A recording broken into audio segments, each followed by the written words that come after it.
Alhamdulillah, rasanya tuan-tuan yang sangat saya kasih ikhlas, kita dapat pencerahan awal lah berkenaan kenapakah PAS terutamanya melalui presidennya kita kemukakan iaitu usul pindaan Akta 355 ini. Tuan-tuan yang sangat saya kasihi sekalian, kita pergi pada soalan yang kedua lah. Soalan yang kedua ini kebiasaannya yang berlegal lah dan dimainkan terutamanya kepada non-Muslim, terutamanya bahawa sebenarnya usul yang dibawa ini adalah cubaan secara tersembunyi daripada pihak PAS untuk mengendengahkan apa yang dikatakan hudud. Jadi mana-mana non-Muslim, bila mana mereka bercakap, sama ada mereka seminarkan, mereka berwacana, mereka akan bawa persoalan hudud ini. Jadi kita mintalah daripada Sahibul Fadilah Ustaz Muhammad Khalil, walaupun sudah dijelaskan berulang kali bahawa pindaan Akta 355 ini termasuk hudud itu sendiri tidak akan melibatkan iaitu non-Muslim. Kita minta sedikit pencerahan lah terhadap isu yang cuba dibawa oleh pihak-pihak yang tertentu lah. Bismillahirrahmanirrahim. Terima kasih kepada Ustaz Zawawi. Sebelum saya menjawab soalan yang ditimbulkan tadi, kita perlu memahami bahawa tanggungjawab umat Islam dalam negara kita untuk menyokong itu kewajipan kita masing-masing, dan kewajipan kita untuk mendesak wakil di parlimen kita masing-masing untuk menyokong rang undang-undang ini ialah tanggungjawab kita sebagai orang Islam, tanpa mengira daripada parti politik mana kita, daripada keturunan mana, daripada negeri mana, daripada kawasan mana. Ini tanggungjawab kita sebagai seorang Islam, tanggungjawab kita. Oleh kerana itulah ianya sangat penting. Tadi telah saya sebut bagaimana negara kita yang sepatutnya merdeka dengan erti kemerdekaan yang sebenar, tetapi kita hanya merdeka sebelah kaki lagi tak merdeka. Alhamdulillah, penjajah sudah keluar daripada negara kita. Jasa pejuang-pejuang kemerdekaan dahulu sangat besar. Tunku Abdul Rahman, termasuklah juga para ulama, para pejuang sebelum daripada itu, Datuk Bahaman Mak Kilau, Tok Janggut, Tuan Guru Haji Abdul Rahman Limbung, Tok Kupaluh dan lain-lain lagi. Sangat besar berjuang untuk memerdekakan negara kita. Dan mereka semua berjuang bukan sahaja untuk mengeluarkan penjajah, tapi dalam masa yang sama untuk mengeluarkan sistem apa yang dibawa oleh penjajah yang tak sesuai untuk diamalkan dalam masyarakat umat Islam, sama ada dari sudut agama itu sendiri ataupun dari sudut-sudut yang lain. Bila kita lihat isu berkait dengan RUU yang ditimbulkan ini, di sana persoalan-persoalan berkait dengan hak-hak orang bukan Islam. Bagaimana besarnya hikmah yang berlaku dalam sejarah Islam. Bila mana Nabi SAW berhijrah daripada Mekah pergi ke Madinah. Dan di Madinah lah Allah Ta'ala menurunkan hukum hakam syarak dengan menyeluruh dan ditamatkan di situ. Bukan di Mekah. Di Mekah banyak ayat-ayat berkait dengan akidah, berkait dengan akhlak, berkait dengan kisah umat-umat zaman dulu. Adapun hukum akad syarak berkait dengan nikah kahwin, berkait dengan jual beli, berkait dengan hukum akad jenayah, berkait dengan politik, berkait dengan peperangan, semuanya diturunkan di Madinah. Dan menjadi hikmah yang sangat besar. Masyarakat Madinah yang Nabi SAW ketuai adalah merupakan masyarakat majmuk. Masyarakat berbilang kaum. Di dalam itu terdapat orang Yahudi, orang Kristian ataupun orang musyrikin. Tetapi mereka hidup dan dapat melihat keadilan syariat Islam yang dilaksanakan oleh Nabi SAW. Karena salah satu ciri yang besar kepada agama Islam, Islam adalah merupakan satu agama yang aman, damai dan tidak memaksa penganut-penganut agama lain untuk menerimanya. Aslim taslam. Ini mesej yang dibawa oleh Nabi SAW. Kalau kamu nak masuk Islam, tafadhal. Kalau kamu tak nak masuk Islam, boleh duduk di negara kamu. Kalau tak nak duduk dalam negara Islam. Kalau nak duduk dalam negara Islam, terima sistem yang diamalkan di dalam negara Islam.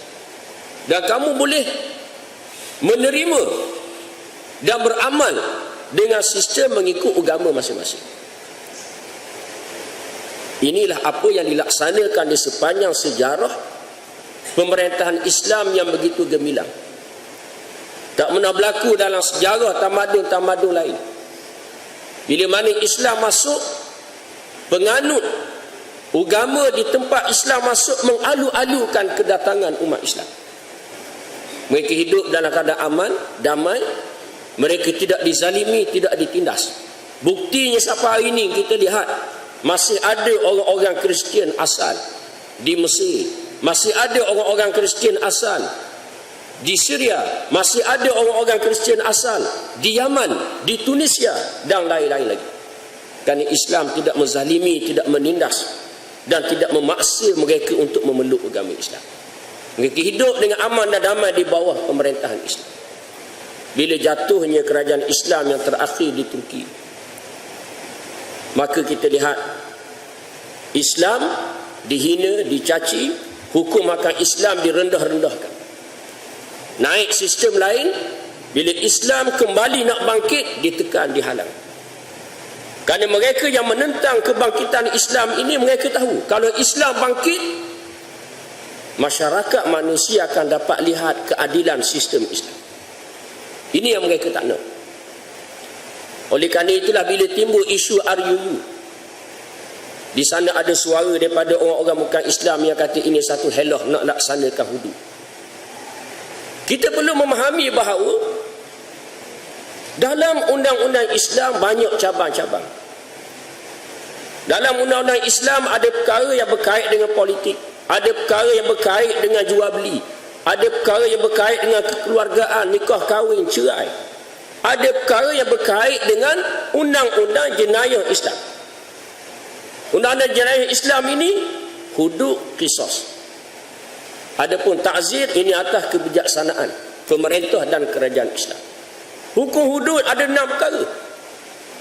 Had ke atas orang murtad, had ke atas orang yang berzina, yang sudah kahwin dan belum kahwin, had ke atas orang minum arak, had ke atas orang yang merompok di tengah jalan dan melakukan kerosakan kepada masyarakat. Tak banyak. Dan falsafah daripada undang-undang jenayah Islam bukannya untuk menghukum.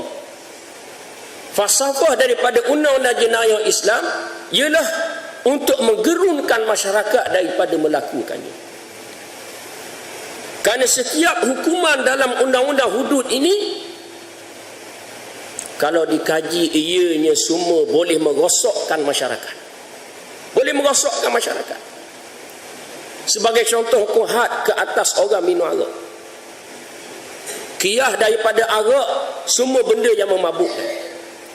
Hari ini kita lihat jenayah-jenayah yang berlaku dalam masyarakat dunia, kebanyakannya adalah daripada arak dan benda-benda yang memabukkan.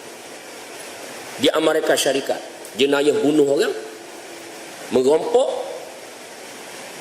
jenayah, macam-macam jenayah.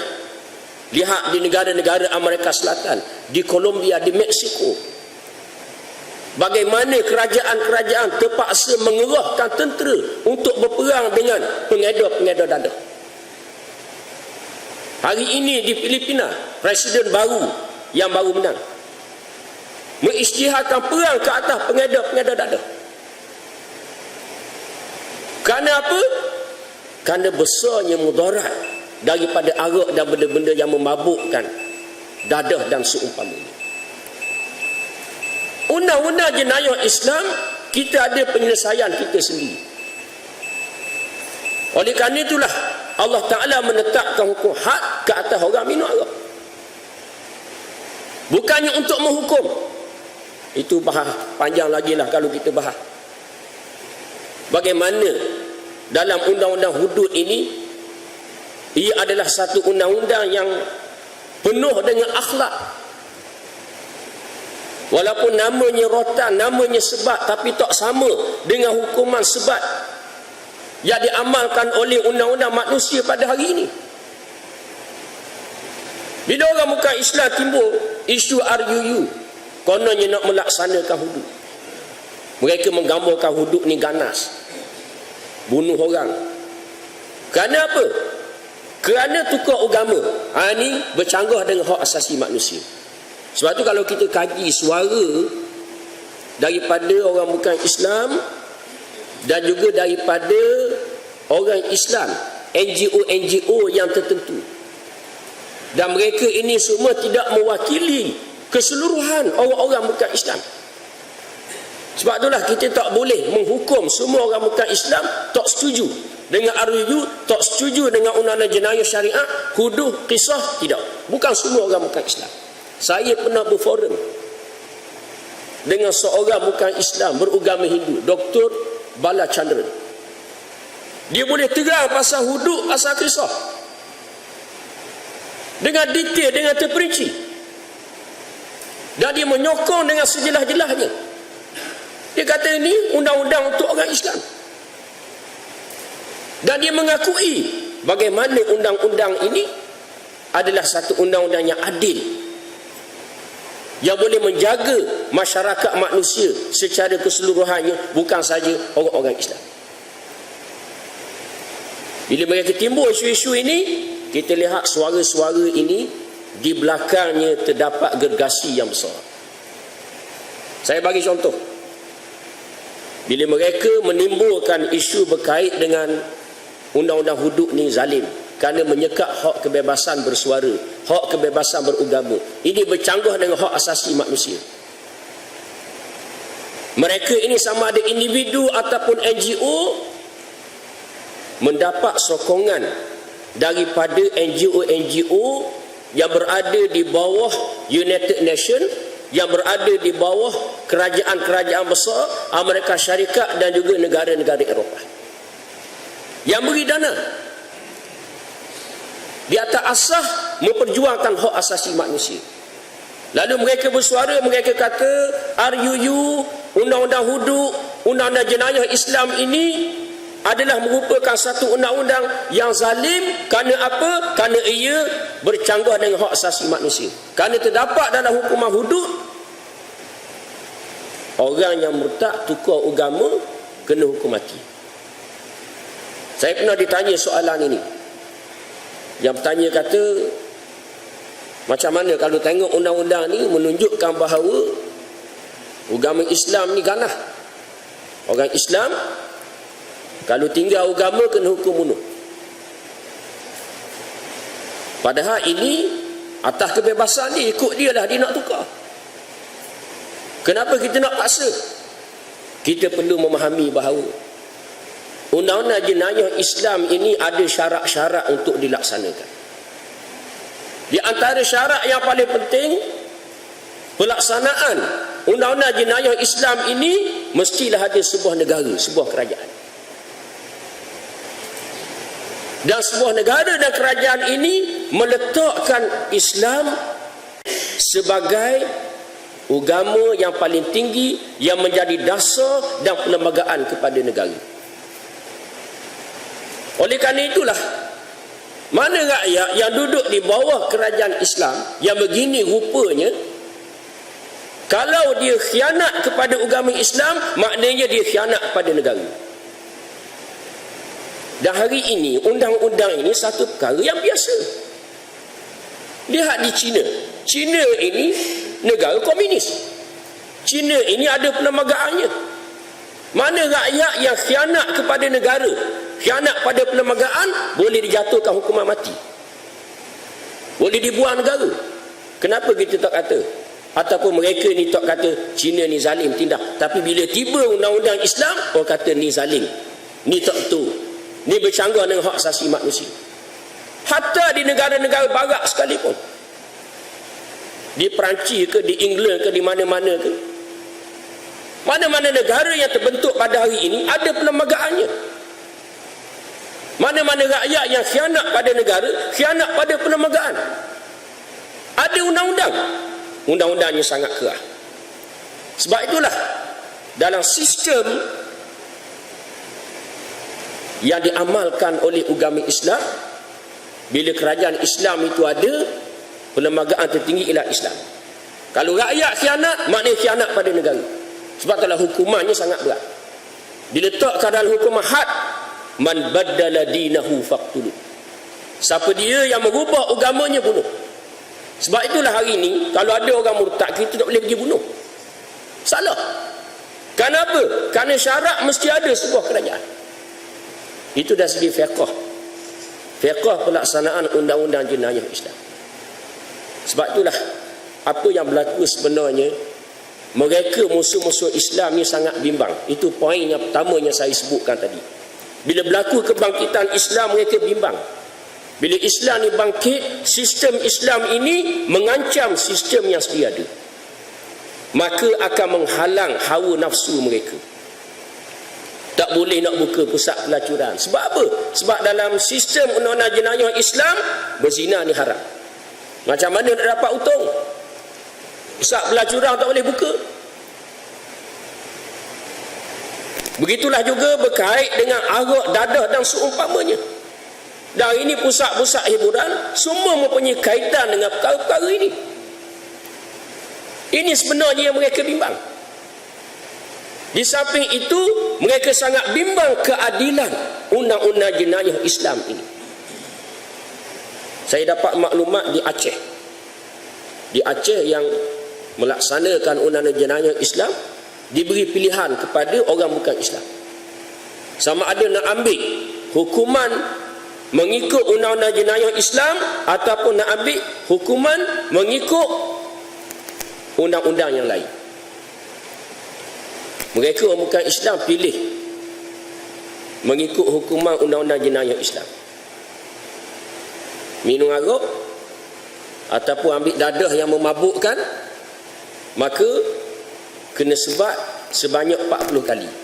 Kalau ambil undang-undang selain daripada undang-undang Islam, kena berjara barangkali 5 bulan, barangkali 1 tahun. Kena sebab sebanyak mungkin 5 kali. Tapi tak sama dengan sebab dalam undang-undang jenayah Islam. Kerana di sana ada adabnya. Bukannya ambil rotan besar lengan ini. Ada adabnya. Kerana undang-undang jenayah Islam ini, sebagaimana kita sebutkan tadi, bukannya untuk menghukum orang, bukannya untuk mencederakan orang, tidak. Tetapi untuk menggerunkan masyarakat supaya tidak melakukan maksiat dan juga kemungkaran dan juga jenayah-jenayah ini. Ini yang mereka bimbang sebenarnya. Mereka bimbang sistem Islam ini naik, boleh menggantikan sistem yang ada, maka akan menyekat hawa nafsu mereka. Untuk kaut keuntungan, untuk dapat duit, untuk dapat kuasa dan seumpamanya. Ini sebenarnya yang berlaku. Wallahu a'lam.